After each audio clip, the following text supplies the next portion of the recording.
FATF has now authorized and taking Pakistan out of the grey list. Pakistan Tehreek Insaf की हुकूमत ने दर्जनों कवानीन पास कराए, इनका ताल्लुक FATF की कंप्लायंस से था। This is an effort for the state of Pakistan. Imran Khan और उनकी टीम की मेहनत की वजह से पाकिस्तान निकल के व्हाइट लिस्ट में आ रहा है। हम तमगे देने के लिए भी तैयार हैं, जिनको क्रेडिट चाहिए। वो ये देखने आएंगी कि प्रोविंशियल कोऑर्डिनेशन कैसे होती है, नेशनल एंड प्रोविंशियल की कोऑर्डिनेशन के लिए कौन सी बॉडी है, नेशनल स्टीयरिंग कमेटी का क्या काम है, वर्किंग ग्रुप का क्या काम है, कौन सी एजेंसी क्या क्या करिए। मैंने 245 का इलेक्शन अब हम भरपूर तरीके से लड़ेंगे ताकि फर्क पता चले प्रॉपर वोटर टर्नआउट क्या होता है। सबने पुरअमन एहतजाज करने के लिए निकलना। मैं वीडियो के जरिए 10 बजे आप सबसे बात करूंगा। मुल्तान है चौक शाह अब्बास में, फैसलाबाद में घंटाघर चौक में, रावलपिंडी में कमर्शियल मार्केट में, इस्लामाबाद में F9 पार्क में, लाहौर में लिबर्टी चौक में, कराची में शाहराह कायदीन, पेशावर में आपने निकलना है।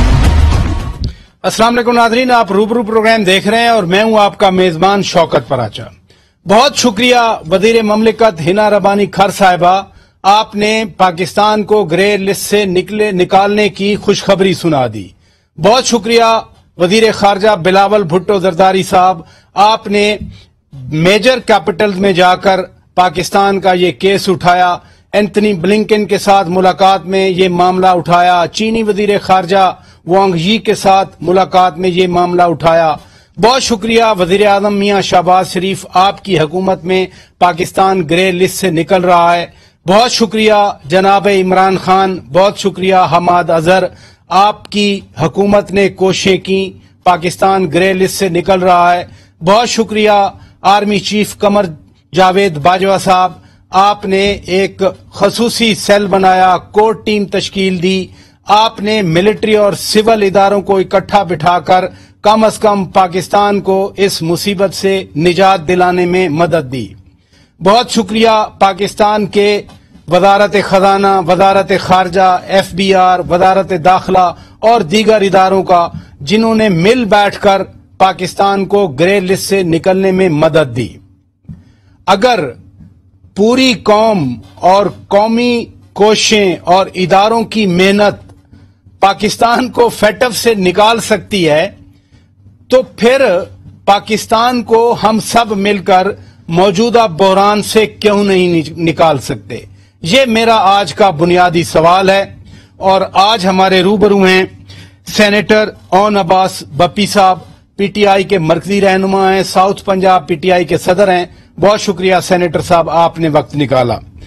जनाब नदीम अफजल चंद साहब पीपल्स पार्टी के मरकजी रहनुमा हैं, बहुत शुक्रिया चंद साहब, आपने वक्त निकाला। और नादरीन, जनाब नजीर लगारी साहब खुद एंकर पर्सन हैं, तजियाकार हैं, कॉलम लिखते हैं, बहुत शुक्रिया लगारी साहब, आपने वक्त दिया। सेनेटर साहब, मनी लॉन्ड्रिंग पर जो पाकिस्तान ने इकदामात लिए, FATF ने उनको तस्लीम किया, उनकी ऑथेंटिसिटी को तस्लीम किया। जनाब इमरान खान हर तकरीर में मनी लॉन्ड्रिंग की बात करते हैं। अब आपको यकीन है कि पाकिस्तान में मनी लॉन्ड्रिंग नहीं होगी? FATF ने सर्टिफाई कर दिया, तस्लीम कर लिया। सबसे पहले तो पराचा साहब आपको और पूरी कौम को मुबारक है, इतनी बड़ी अचीवमेंट है। लेकिन जो हैरानी की बात है और एक थोड़ी सी मजाका खेल जरूर है कि जिस हुकूमत को हुकूमत में आए आज टोटल 2 महीने और 5 दिन हुए हैं, उन्होंने 3.5 साल की एक पॉलिटिकल हुकूमत की तमाम मेहनत को 1 मिनट में रायगा करके परे फेंक दिया। और हैरानी की बात यह है कि जिस वक्त इस FATF के हवाले से कवानीन पास किए जा रहे थे कौमी असम्बली के अंदर, उस वक्त यही पाकिस्तान जो PDM की मूवमेंट थी ये, और खास तौर पे पीपल्स पार्टी और इस वक्त की जो हमारे फॉरेन मिनिस्टर और स्टेट मिनिस्टर फॉरेन है, ये उस वक्त वॉकआउट करके चले गए थे।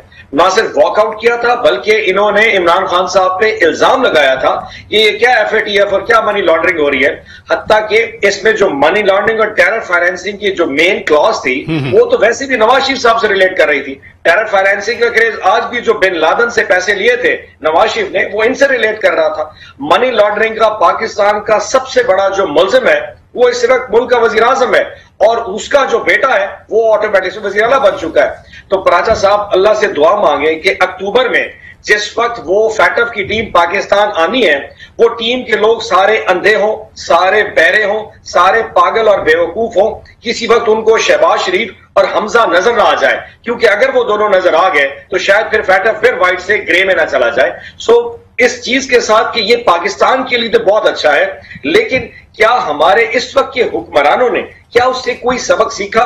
Not at all. आज भी मनी लॉन्ड्रिंग के ऊपर कहते हैं ये जी हमारी बिजनेस ट्रांजैक्शन थी। मकसूद चपरासी का जो केस था वो फैटफ से रिलेटेड था कि पाकिस्तान में लोग करप्शन करते हैं और दूसरी साइड से पैसे को वाइट करके वापस अकाउंट में ले आते हैं। मकसूद चपरासी आज इनकी भेंट चढ़ चुका है।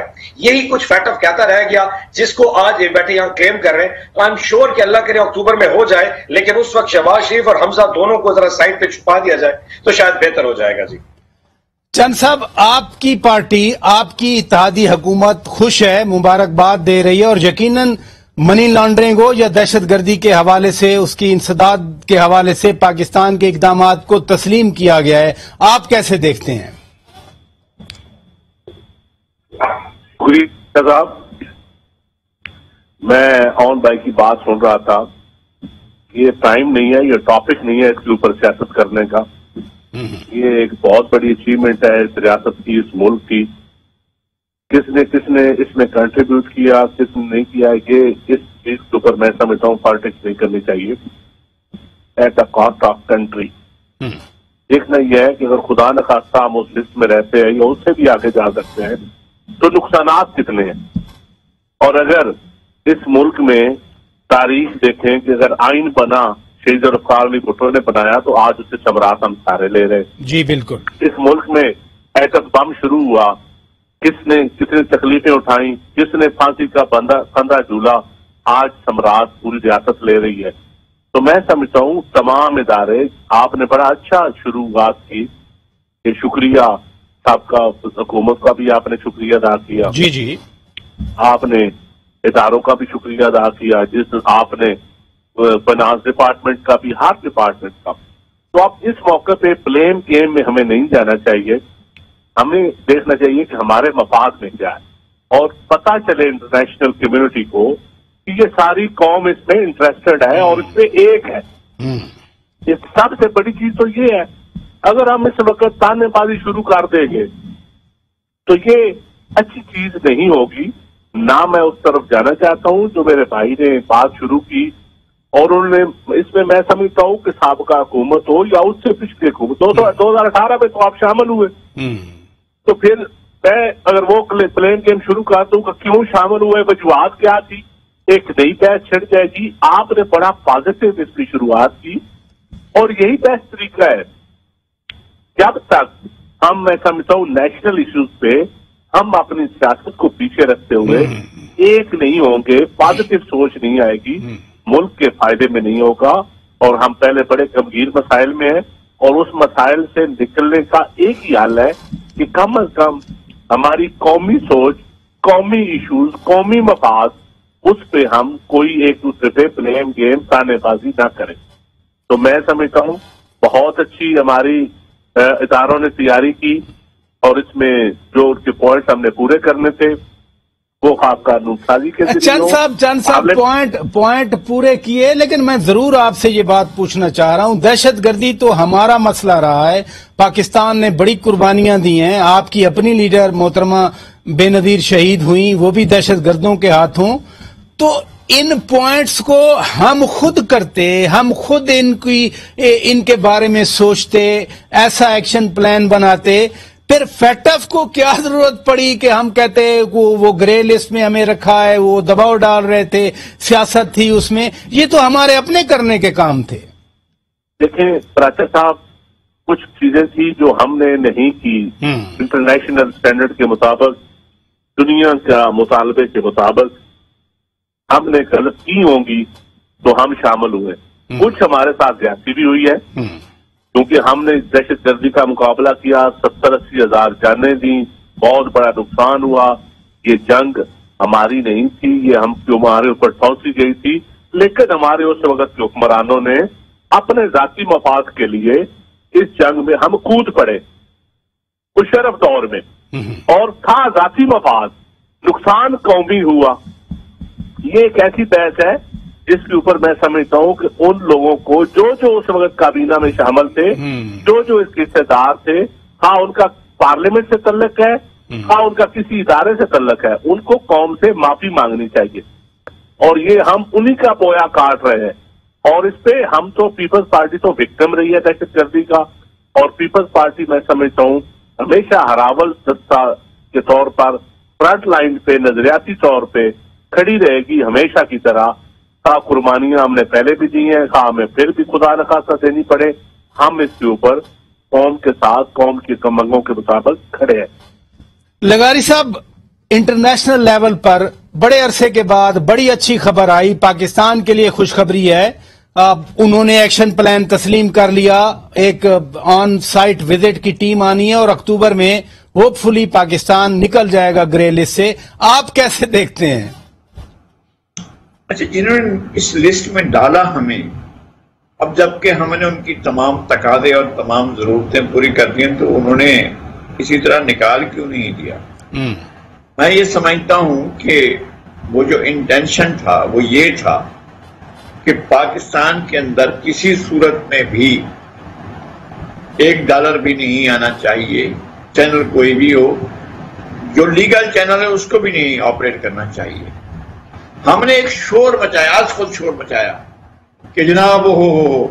अच्छा, आज तक राज साहब मैं आपसे पूछता हूँ, मोहन अब्बास साहब का मैं बहुत एहतराम करता हूँ, बहुत ज्यादा एहतराम करता हूँ, एक पॉलिटिकल वर्कर हैं और उन्होंने पंजाब असेंबली का इलेक्शन भी जीता था और अब सेनेट के भी मुंतखब मेंबर हैं और उन्होंने बहुत सी खिदमात भी अंजाम दी हैं जब इनके मेरे ख्याल में बैतुल माल में ये थे। जी जी बिल्कुल। और मैं चंद साहब को भी जानता हूँ, लेकिन मैं बहुत सी चीजों को बरह रास्त भी जानता हूँ कि पाकिस्तान में ऐसा माहौल बनाया गया जिस माहौल के बारे में मैं नहीं जानता हूं। अगर आपने देखा हो तो मुझे बताइएगा, आपने देखा है किसी फालूदे वाले को? नाम बहुत सुना है, किसी पापड़ वाले को, किसी कश्ती वाले को।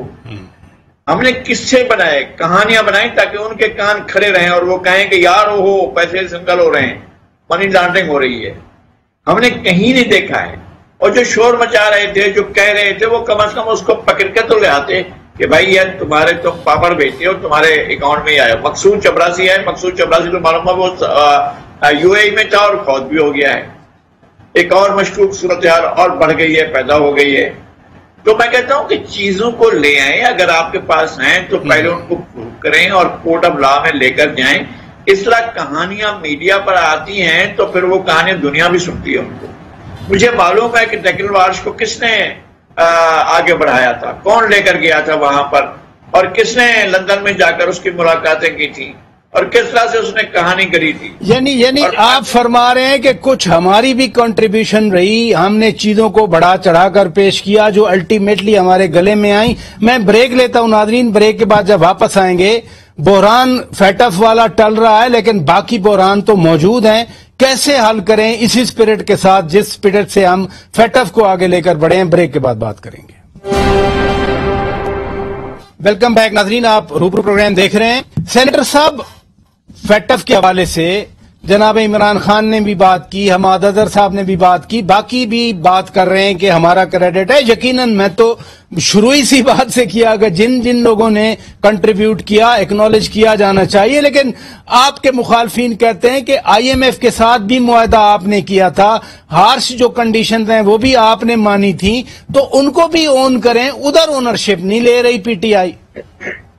मैंने जो बात की थी वो आज बेसिकली जो state minister for foreign affairs है उनकी स्टेटमेंट आने के बाद, और खास तौर पे जब वजीर आजम नहीं कहना चाहिए जो प्राइम मिनिस्टर हैं, उन्होंने जब फोन किया बिलावल भुट्टो जरदारी को और उसे फोन करके मुबारकबाद दी, मैं इस चीज के ऊपर श्योरिटी में हूं कि शायद इनको पता ना हो कि फैटफ का दफ्तर बर्लिन जर्मनी है, तो उसका रिस्पॉन्ड कर रहा था।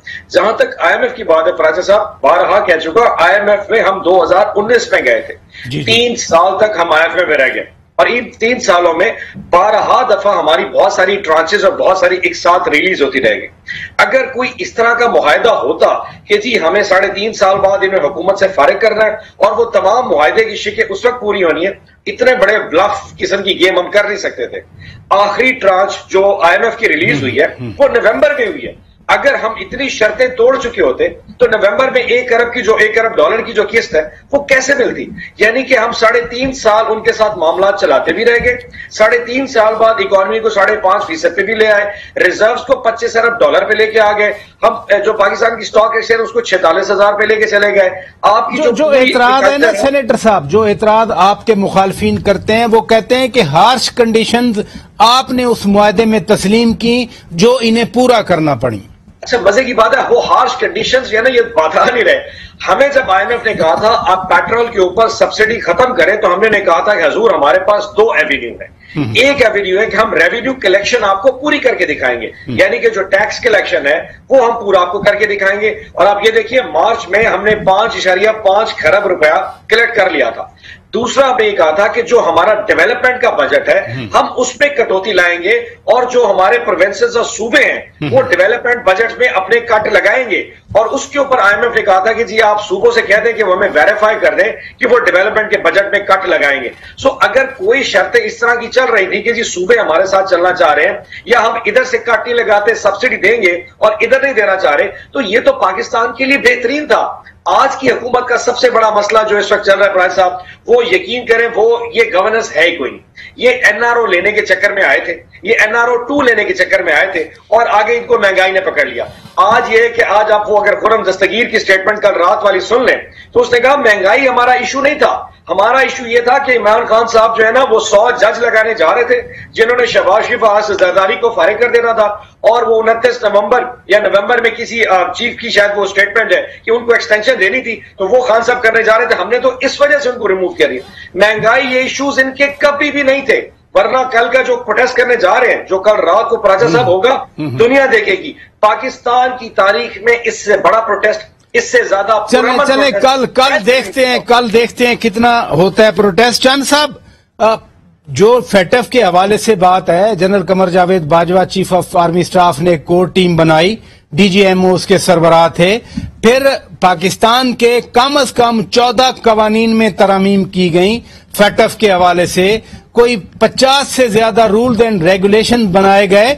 ये एफर्ट तो की ना सब ने मिलकर, और माजी में इनकी हुकूमत थी, 3.5 साल ये हुकूमत में थे, सारा कुछ तो किया इन्होंने, एक्नॉलेज तो इनको भी किया जाना चाहिए ना। देखिए राजा साहब, जरूर किया जाना चाहिए और हम कर भी रहे हैं कि जो काम अच्छे हुए हैं जो पिछली दौर हुकूमत में हुए हैं वो तसलसल उसका कायम भी रहेगा और हम उसको ओन भी करेंगे। ये किसने कहा है कि उसको ओन नहीं करेंगे, लेकिन ये कहें कि आज के वजीर खारजा की बजाय उस दौर के हम वजीर खारजा की तारीफ शुरू कर दें। आज अगर इनके दौर में जो अच्छे काम हुए हैं वो यकीनन उनके दौर में उनकी तारीफ होनी चाहिए। कौन था, अगर राउन बफी साहब ने बैतुल माल में अच्छे काम किए तो कौन नहीं अप्रिशिएट करेगा। अगर जमरुद खान ने उससे पहले अच्छे काम किए थे तो उनको कौन, ये हर दौर का देखें, ये हर दौर का अपना अपना पॉलिसीज होती हैं और पॉलिसी का तसलसल, कुछ पॉलिसीज होती है रियासत की, वो रियासत की प्रायोरिटी होती है। लगारी साहब ने बिल्कुल ठीक कहा है, बाय डिजाइन एक ऐसा टटोरा पीटा गया। यकीन करें मेरा बेटा यूके दाखिल हुआ, मैं उसकी फीस जमा करवाने गया, मैं अपने बेटे की फीस नहीं भेज सका बैंक के जरिए। ये पैप उनका जी पैप लगा हुआ है, वो फैटअप के जरिए जी पैप भी लग गया है, वो फैटअप की वजह से सख्ती है जी। अब ये बताएं कि जहां इस लेवल पे हो रहा हो तो आप क्या वो बिल्कुल मैं लगारी साहब की बात को सेकंड करूंगा कि ये बड़ा बाय डिजाइन भी इसमें काम हुआ, लेकिन आप आगे चलें। आगे चलने का तरीका यही है कि हम ये कहें कि जब टीम आ रही है तो उस वक्त प्राइम मिनिस्टर को चुकना चाहिए या उस दिन हम एक नया शोर शुरू करते तो ये मुल्क के साथ आप मुखलस होंगे कि टीम आ रही हो, हम आपस में लड़ रहे हैं, बेशक सुबह शाम एक दूसरे को गाली गली जो मर्जी करें, लेकिन जब इंटरनेशनली कोई ऐसा इशू आ जाए, कोई फॉरेन कंट्री की कोई टीम आए, IMF का मुआहदा इन्होंने किया, ये गवर्नमेंट फुल ऑन कर रही है, उसको परसू कर रही है। अगर तेल की कीमतें नहीं बढ़ाई गई, डेली 6 अरब रुपए का नुकसान हो रहा था, तो वो पे कर रही है पूरी कौम और ये गवर्नमेंट ओन कर रही है। ये कुछ अच्छी बातें ओन भी करनी पड़ती है, कुछ बुरी बातें ओन भी करनी पड़ती है पॉलिसीज की वजह से। तो मैं समझता हूँ ये एक ऐसी चीज है जो एजुकेटिव रोल होता है पॉलिटिक्स में, वो यही होता है कि आगे कौम को गाइड किया जाता है और आगे चला जाता है, कौम को मोटिवेट किया जाता है। कौम को सिर्फ ये नहीं सिखाया जाता कि सिर्फ सियासतदान करप्ट है जी, और सियासतदान भी वो करप्ट है जो मुखालिफ पार्टी का है। अपनी पार्टी का कोई सियासतदान करप्ट नहीं, मुखालिफ पार्टी के सारे करप्ट है। तो ये अदल नहीं होता, ये अकाउंटेबिलिटी नहीं होती। रिफॉर्म्स कितनी हुई अकाउंटेबिलिटी के हवाले से, जुडिशियल रिफॉर्म्स कितनी हुई, नैब रिफॉर्म्स कितनी हुई, कोई एंटी करप्शन की रिफॉर्म्स कितनी हुई, FIA में कितनी रिफॉर्म्स हुई, पब्लिक अकाउंट्स कमेटी की रिपोर्ट बनती है पार्लिमानी निजाम में, और वो रिपोर्ट असेंबली में अडॉप्ट होती है, उससे कोई अमल दरामद नहीं हुआ। इसमें रिफॉर्म्स कितनी हुई? ये वाकई चंद साहब बड़े सवालात हैं। इधर रुकिएगा लगारी साहब, मैं बुनियादी नुक्ते पे बात करना चाह रहा हूं। एक एग्जाम्पल तो पाकिस्तान की कौम ने सेट कर दी ना कि फेटफ से मुतल्लिका जो भी अमूर थे सब ने कंट्रीब्यूट किया। मौजूदा बहरान को हल करने के लिए ऐसा क्यों नहीं हो सकता कि फिर कलेक्टिव एफर्ट्स हों?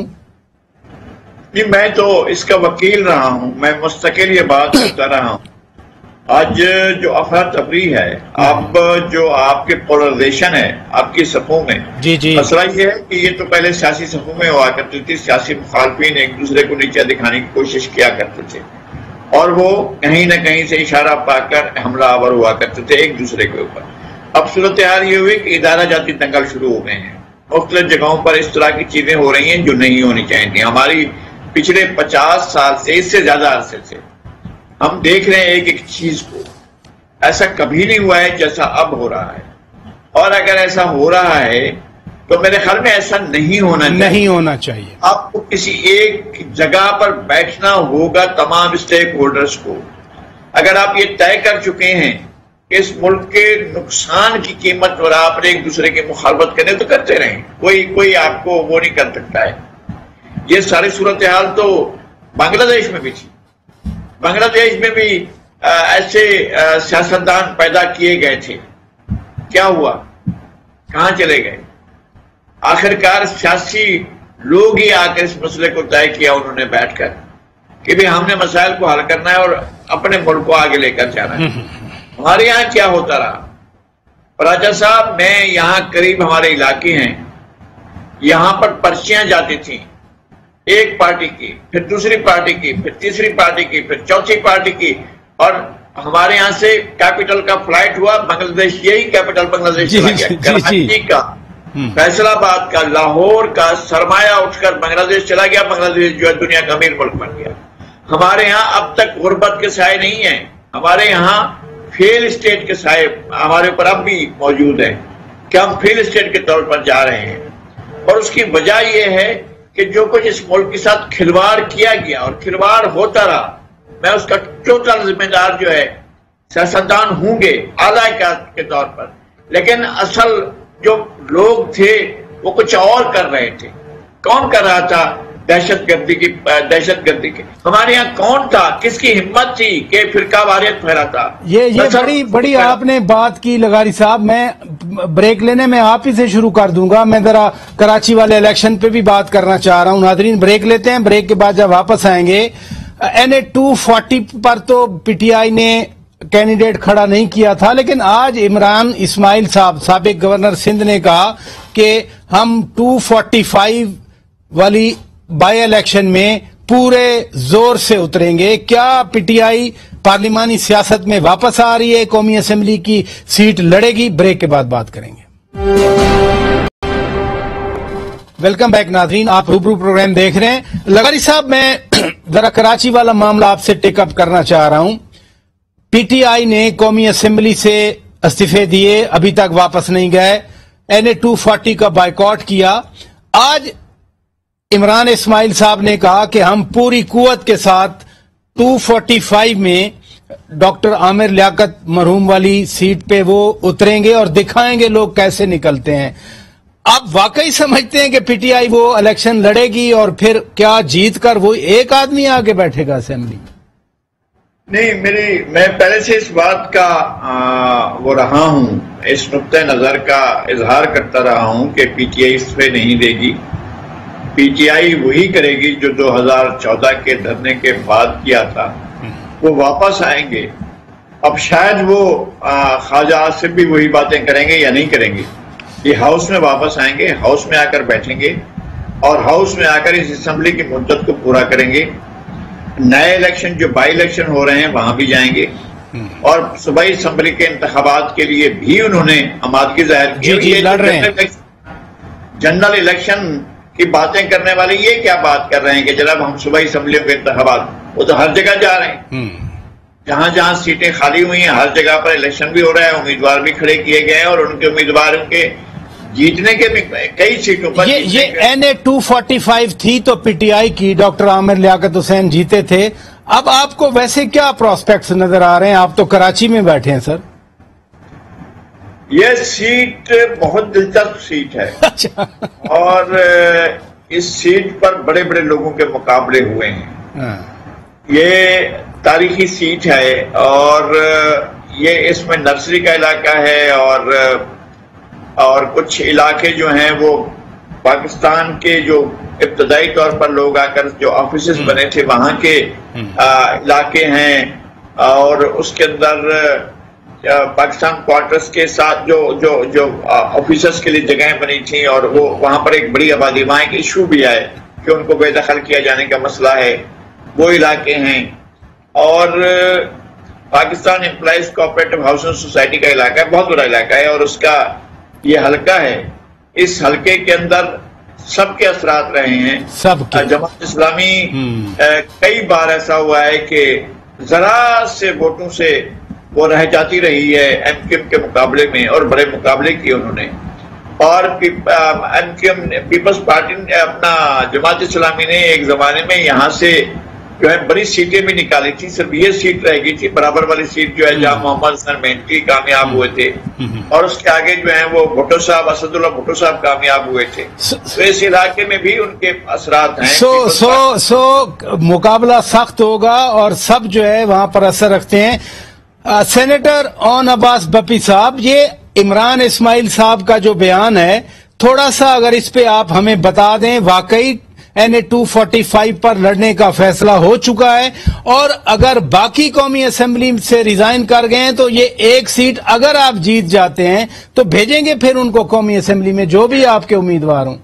अच्छा प्राची साहब, इस तरह है कि जो हमारा प्रिंसिपल स्टैंड है, जैसे लगारी साहब ने फरमाया, मैं उससे थोड़ा डिसएग्री करूंगा। हमने ये असूली तौर पर फैसला कर लिया है, हमने इस्तीफे दे दिए, हम असेंबली में वापस नहीं जाएंगे। तो तमाम वो दोस्त जो एक्सपेक्ट कर रहे हैं कि पाकिस्तान तहरीक इंसाफ किसी भी वक्त के ऊपर अगले इलेक्शन, जनरल इलेक्शन से पहले हमारे लोग नेशनल असेंबली वापस जाएंगे, ऐसा कतन नहीं होने लगा। प्राइम मिनिस्टर इमरान खान ने बहुत क्लियरली कह दिया हम इन असेंबलीज को नहीं मानते। उसकी वजह है कि इस वक्त असेंबली और हुकूमत तो फिर ये कराची की कौमी असेंबली की सीट लड़ने का थोड़ा सा ये वजाहत कर दें। फिर मैं बता देता हूं सर, आप देखिए कि जब हमारी हुकूमत को हटाया गया उसके तकरीबन कोई 10 दिन के बाद एक इलेक्शन हुआ था KPK के अंदर। उसके हम ऑलरेडी टिकट फाइल कर चुके थे, इलेक्शन में जा चुके थे, वहां पे ख्याल जमान साहब इलेक्शन जीते थे। उन्होंने हल्फ नहीं उठाया और हमारा यह था कि वो जीतेंगे और बाद में जाके फिर इस्तीफा दे देंगे। सो इस वक्त आमिर लियाकत साहब की जो सीट है, जो कि पाकिस्तान तहरीक इंसाफ की सीट है, हमें एक दफा अवाम को, पाकिस्तान की अवाम को और कराची के अवाम को बिलखसूस ये जाके एक नुमाइंदगी देनी है कि पाकिस्तान तहरीक इंसाफ अभी तक पाकिस्तान की फेडरेशन की वाहिद जमात है जो पाकिस्तान के चारों सूबों में मैंडेट रखती है। और आप देख लीजिए कि कल जो इलेक्शन NA 240 का हुआ है, हम क्योंकि ये जब इलेक्शन का अनाउंस हुआ था उस वक्त हम तहरीक में थे, हमारा आजादी मार्च चल रहा था, हमने 25 मई को इस्लामाबाद जाना था और हमारे अंदाजे में, और अल्लाह की तरफ से जब वो हमारे उस वक्त कामयाबी नहीं हासिल हो सकी इलेक्शन के वाले से, लेकिन हमारा जो माइंड सेट था वो टोटली जा रहा था 25 मई इस्लामाबाद। तो हमने उसको फोकस उस पर नहीं किया और तमाम तक अपनी तवानाइयां वो रखाई इस्लामाबाद की तरफ। अब इस इलेक्शन पे आप देख कर रात को अगर आप टर्नआउट देख लें तो 9% का टर्नआउट है, यानी कि अवाम ने जिस इलेक्शन में पाकिस्तान तहरीक इंसाफ ने हिस्सा नहीं लिया, लोगों ने वोट डालना नहीं पसंद किया। सो हमें लोगों की वो नुमाइंदगी का जो हक है वो देना है, बाद में हल्फ उठाना है और इस्तीफा देना, वो हमारा रेट अपनी जगह मौजूद है कि जीतने के बाद हम उस सीट के साथ क्या करेंगे जो हमने ख्याल जमान साहब की सीट के साथ किया, इधर भी ये होगा। चले, आपने वजाहत कर दी, आपने वजाहत कर दी, आपने वजाहत कर दी। चंद साहब, आप क्या समझते हैं, इलेक्शन लड़ना फिर जीतना और उसके बाद फिर हल्फ ही ना लेना या आकर इस्तीफा दे देना, ये कैसे डेमोक्रेटिक नॉर्म्स हैं? ये पॉलिटिकल गोरख धंधा का कह सकते हैं, ये नॉर्म्स नहीं होते कि आप इलेक्शन भी लड़ रहे हैं, आप सिस्टम का हिस्सा भी हैं और आप असेंबली में अपने मेंबरान को भी नहीं आने दे रहे। मैं जाती तौर पर जानता हूं मेजॉरिटी लोग इस्तीफा नहीं देना चाहते, लेकिन क्योंकि क्यादत ने सिर्फ क्यादत ने और 7 बंदों ने सेकंड किया था पार्लिमानी पार्टी की मीटिंग में, तो खान साहब ने कहा नहीं मैंने देने ही देने, और कुछ दे या ना दे, तो फिर लोग भी मजबूर हो गए। लेकिन मैं समझता हूँ ये उस अवाम के साथ ज्यादती है जिसकी नुमाइंदगी का हक पार्लियामेंट में होना चाहिए। ये इस पार्लिमानी निजाम के साथ ज्यादती है, ये इस आइन के साथ ज्यादती है, और ये इस मुल्क के साथ ज्यादती है। और सिर्फ आप असम्बलियां, आप इक़्तिदार में हो तो असम्बली ठीक, आप इक़्तिदार से बाहर हो तो असम्बली नहीं। बात तो लोगों के अंदर आपकी अपील, आपकी एक्सेप्टेबिलिटी, आपकी पॉपुलैरिटी है। मसलन हंगू वाली सीट की वो बार बार बात कर रहे हैं, यकीनन पीटीआई ने जीती। अगर LA 245 जीतते हैं तो फिर तो पॉपुलैरिटी तो अपनी उन्होंने एस्टेब्लिश करनी है ना। देखें राजा साहब, पॉपुलैरिटी होती है पार्टियों की, आप उस पॉपुलैरिटी को पार्लियामेंट के अंदर आपने पार्टिसिपेट करके पॉपुलैरिटी का इजहार करना है ना, लोगों को फायदा देना है। आप पॉपुलर रहें भी और आप पार्लियामेंट का हिस्सा ना बने तो आप उस हल्के के लोगों को हक के नुमाइंदगी से महरूम कर रहे हैं। आप सिस्टम की अच्छाइयां बुराइयां एक्सपोज करने के लिए पार्लियामेंट में बैठ के कर सकते हैं ना। आपका ग्राउंड जो है वो पार्लियामेंट है। आप कह नहीं मैं ग्राउंड में बैठ के नहीं खेलूंगा, मैं बाहर सड़क पे बैठ के खेलूंगा। पंजाब असेंबली की 20 सीटों पे तो वो लड़ रहे हैं ना इलेक्शन, वो पंजाब असेंबली में जाएंगे अगर जीत गए तो। अच्छा डिसीजन है, क्योंकि वो इसलिए लड़ रहे हैं कि वहां पे वो समझते हैं कि हुकूमत जो है वो थिन मेजोरिटी है, तो हम सीटें जीत के शायद हमें हुकूमत मिल जाए। वो इसका मतलब है सिर्फ हुकूमत के लिए हिस्सा बनना चाहते हैं पार्लियामान का। हुकूमत अपोजिशन में रह के पार्लियामान का हिस्सा नहीं बनना चाहते। हालांकि पार्लियामान की बराबर ही दोनों पे ही होते हैं, हुकूमत और अपोजिशन। तो मैं समझता हूँ ये वो अच्छी अप्रोच नहीं है। इसको आप पार्लियामानी अप्रोच या आईनी या जमहूरी अप्रोच नहीं कह सकते। तहरीकें भी चलती हैं, जलसे भी होते हैं, आप एजिटेशन भी करते हैं, लेकिन एक आईनी फ्रेम के अंदर रहकर अगर आप आईनी फ्रेम से बाहर निकल जाए, आप पार्लियामान से देखिए, जब पीडीएम थी, पीपल्स पार्टी पीडीएम से अलग क्यों हुई कि हम असेंबलियों से इस्तीफा नहीं देंगे, हालांकि पीटीआई की हुकूमत थी। पीपल्स पार्टी ने कहा कि हम आईनी तरीके से भारत करेंगे, वरना हम इस्तीफों वाली सियासत नहीं करेंगे। बिल्कुल दुरुस्त फरमाया आपने कि पार्लियामान है तो पार्लियामानी जमहूरियत में जितना हुकूमत इम्पोर्टेंट है उतनी ही अपोजिशन इम्पोर्टेंट होती है। और आइन हमारा है भी पार्लियामानी फॉर्म ऑफ गवर्नमेंट का, जिसमें अपोजिशन की भी प्रिविलेजेज हैं, हुकूमत की भी प्रिविलेजेज हैं। बहरहाल बहुत शुक्रिया नदीम अफजल चांद साहब, आपने वक्त दिया। सेनेटर ओन अब्बास बप्पी साहब बहुत शुक्रिया, आपने वक्त दिया। जनाब नदीर लगारी साहब बहुत शुक्रिया, आपने वक्त दिया। नादरीन, अपने मेजबान शौकत पराचा को इजाजत दीजिए। खुदा हाफिज।